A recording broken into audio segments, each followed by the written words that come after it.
Saat 17 radələrində qonaqlar Gəncə şəhər icra hakimiyyətinə gəldilər.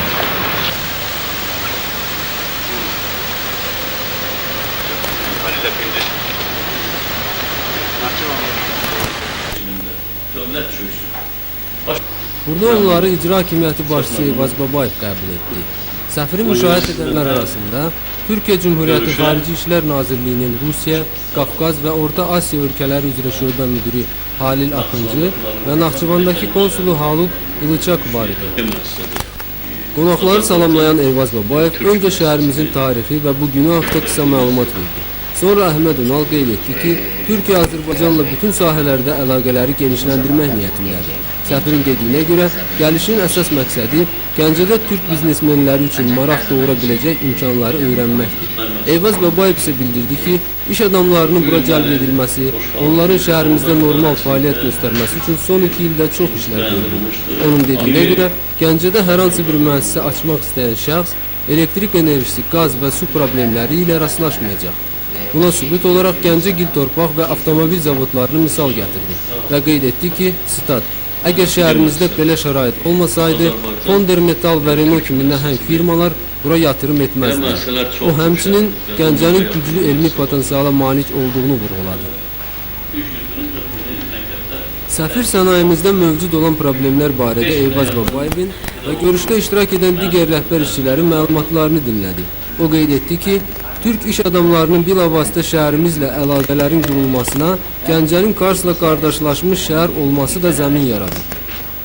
İşin içində olmayanlar elə bilirlər çox asandır, böyük. Qızların dileyi var. Qonaqlar şəhərimizə Ramazan ayının 1-ci günündə gəldilər. Bu münasibətlə onlara icra hakimiyyətində iftar süfrəsi açıldı. Görüşün sonunda Əhməd Ünal jurnalistlərin suallarını cavablandırdı. Amerika Birləşmiş Ştatlarının İraka qarşı hərbi əməliyyatların aparılmasında Türkiye'nin iştirakı barədə səfir bunları söylədi. Türkiye, Irak'ın toprak bütünlüğüne ve siyasi birliğine çok büyük önem vermektedir.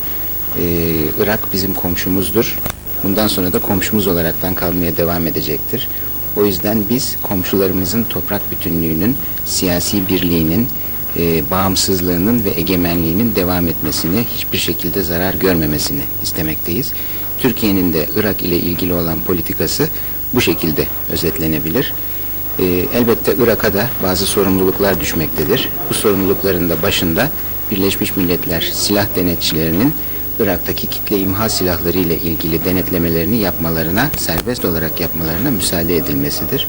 Biz Irak hükümetine de Irak'ın Birleşmiş Milletler denetçilerinin ülkeye gelmesine izin vermesi gerektiğini söylüyoruz.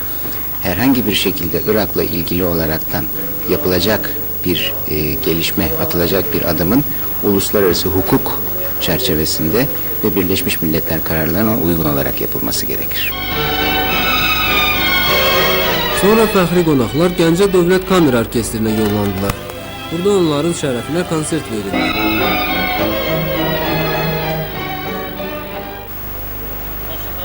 Səfərin ikinci günü Əhməd Ünal onu müşahidə edən nümayəndə heyəti ilə şəhərimizdəki özəl Türk liseyində oldu. Burada təhsil alan tələbələrin şəraiti ilə maraqlandı.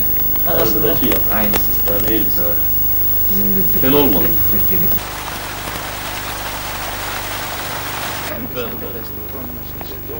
Sonra qonaqlar Dahi Nizaminin məqbərəsini ziyarət etdilər.